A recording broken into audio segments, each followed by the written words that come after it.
اتنا ذکر کرے کہ اللہ رب العزت دل میں آ جائے، اللہ دل میں سما جائے، بلکہ سچ کہوں کہ اللہ دل میں چھا جائے۔ ایسی اللہ رب العزت کی محبت۔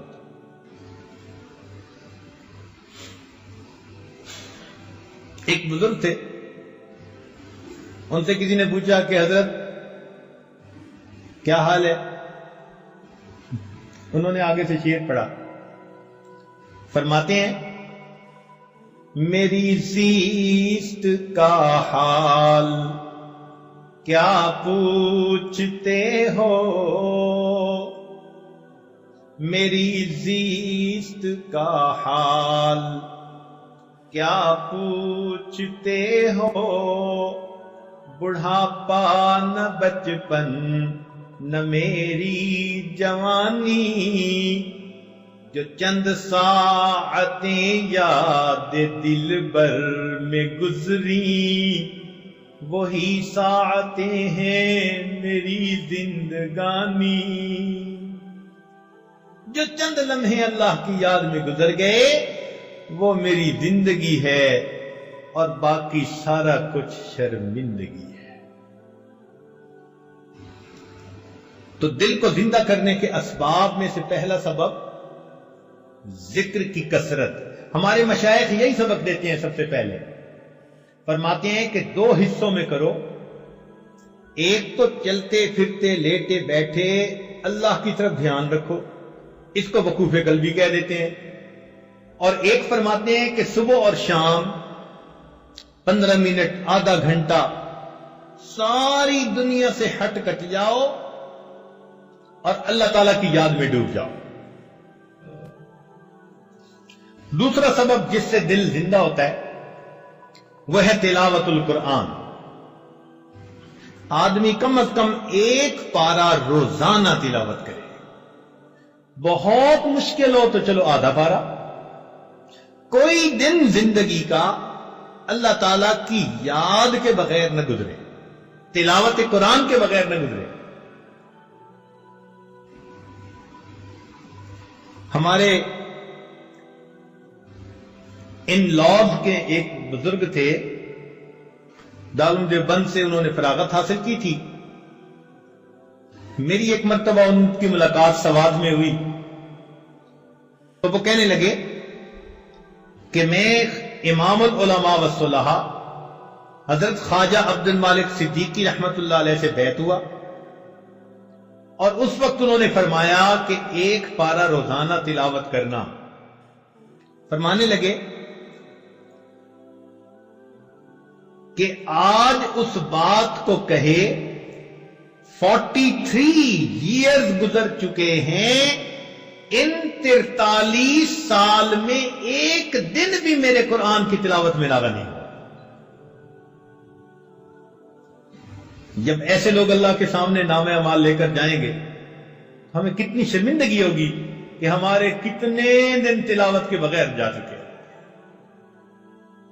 اب دیکھو 43 سال، سردی بھی، گرمی بھی، صحت بھی، بیماری بھی، دیس بھی، پردیس بھی، خوشی بھی، غمی بھی، 100 عوارض ہوتی ہیں، مگر وہ کہتے ہیں میں نے 1 پارے کی تلاوت پکی ہے۔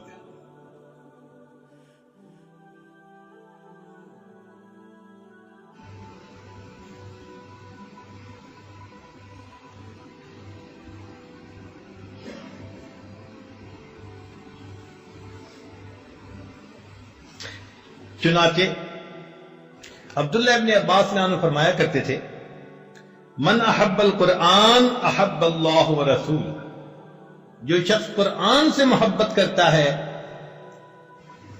وہ اللہ رب العزت اور اس کے رسول سے محبت کرتا ہے، اور اللہ اور اس کے رسول اس بندے سے محبت کرتے ہیں۔ 40 سال عشاء کے وضو سے فجر کی نمازیں پڑھی ہمارے بزرگوں نے۔ وہ رات کے اندھیرے کے اس طرح منتظر ہوتے تھے ہم تہجد پڑھیں گے جس طرح دلہا اپنی دلہن سے ملاقات کے لیے رات کا منتظر ہوا کرتا ہے.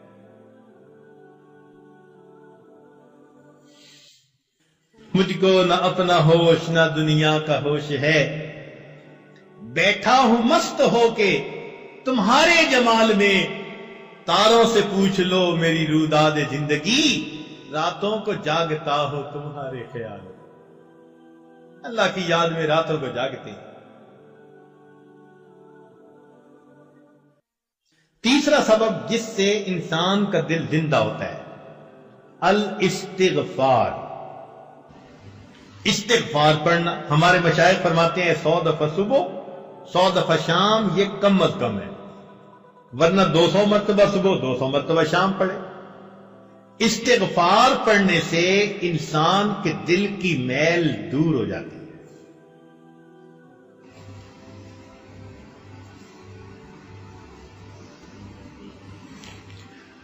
چوتھا سبب جس سے دل زندہ ہوتا ہے، الصلاۃ علی النبی. نبی علیہ الصلوۃ والسلام پر درود شریف کا پڑھنا.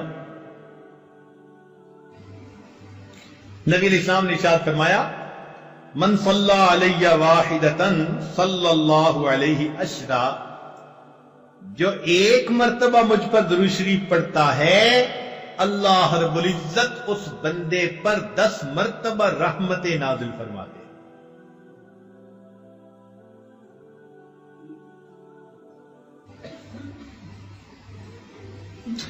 چنانچہ ہمارے مشائخ نے لکھا ہے، وَكَذَلِكَ جَعَلَ جَزَاءَ ذِكْرِ نَبِيِّهِ ذِكْرَ مَنْ ذَكَرَهُ، کہ اللہ تعالیٰ کو اپنے محبوب سے ایسی محبت ہے کہ جو اللہ تعالیٰ کے محبوب کو یاد کرتا ہے، درود شریف پڑھنے کے ذریعے سے اللہ اس بندے کو 10 مرتبہ یاد کرتے.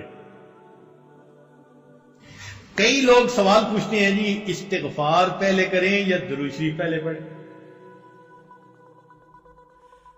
تو ہمارے بزرگوں نے اس کا ایک سادہ سا جواب دیا ہے. اگر کوئی کپڑا میلا ہو تو اس کو ترتیب یہی ہے کہ پہلے دھوتے ہیں اور پھر اس کے اوپر عطر لگا دیتے ہیں. یا کبھی ایسا ہوا کہ کسی نے پہلے عطر لگا دی ہو بعد میں دھویا ہو؟ پہلے کیا کرتے ہیں؟ دھو لیتے ہیں، بعد میں کیا کرتے ہیں؟